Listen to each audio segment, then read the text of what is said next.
Ça, c'est ma bonne vieille Logitech G502 Lightspeed. Je l'ai tellement utilisé que le plastique est lustré là où je mets ma main. Autant le dire, j'en suis très content. Pour moi, la G502 est la meilleure souris gaming. Mais Logitech a toutefois une autre souris renommée dans sa catégorie, et c'est la MX Master. C'est une souris orientée pro, bureautique, qui est tout simplement mythique. Et Logitech va sortir une nouvelle version de cette MX Master, la MX Master 4. Ils m'ont contacté pour voir si j'étais intéressé d'y jeter un œil avant sa sortie, et comme j'adorais ma G502, je me devais d'accepter. Donc un grand merci à Logitech pour cette opportunité et d'avoir sponsorisé cette vidéo de découverte. La série des MX Master est donc destinée aux pros et aux autres personnes qui ne jouent pas forcément, mais travaillent avec leur PC. Elles ont un design sobre mais classe avec 2 roulettes, une verticale et une horizontale. En plus de quelques boutons programmables, bien évidemment. Pour la version 4 de cette MX Master, toutefois, Logitech a ajouté une nouvelle surface avec retour haptique, qui permet, premièrement évidemment, d'offrir un retour haptique à l'utilisateur, mais aussi introduit une nouvelle fonction qui s'appelle l'Action Ring. En petit aparté, pour ceux qui ne savent pas ce que c'est une surface haptique, c'est tout simplement une surface capable de vibrer afin de simuler une pression de bouton ou même d'envoyer un retour à l'utilisateur.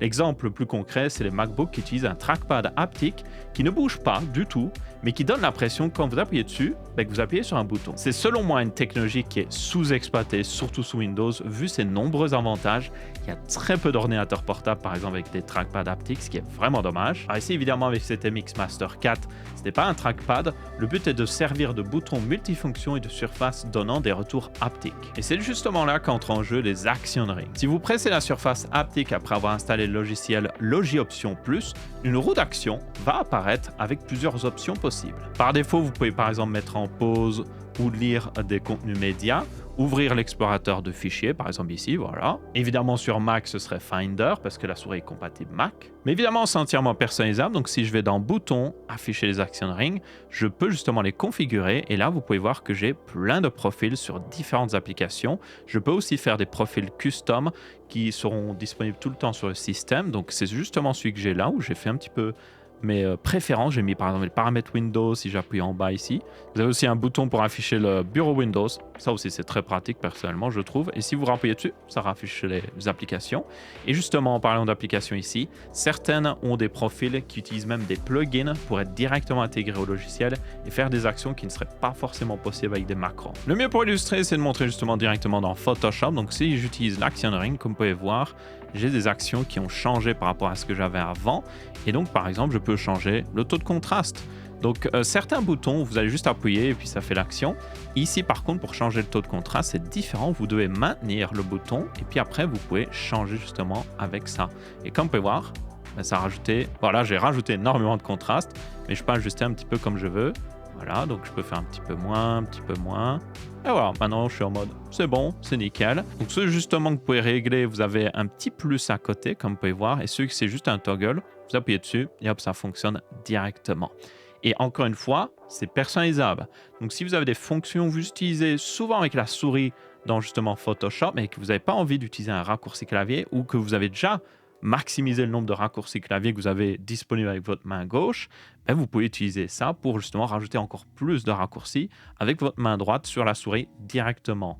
Et ça, c'est vraiment pratique. Mais évidemment, la force de l'Action Ring, selon moi, c'est le retour haptique. C'est réellement impressionnant à quel point ce retour donne l'impression qu'on presse un bouton. Peu importe où j'appuie sur la surface, même juste l'extrémité ici, ce sera accompagné d'une vibration justement qui sort de la surface qui me donne l'impression d'avoir appuyé sur un bouton. Donc c'est comme si l'entièreté de cette surface était un énorme bouton. J'illustrerai ici, ça marche, ici, ça marche, ici, ça marche évidemment.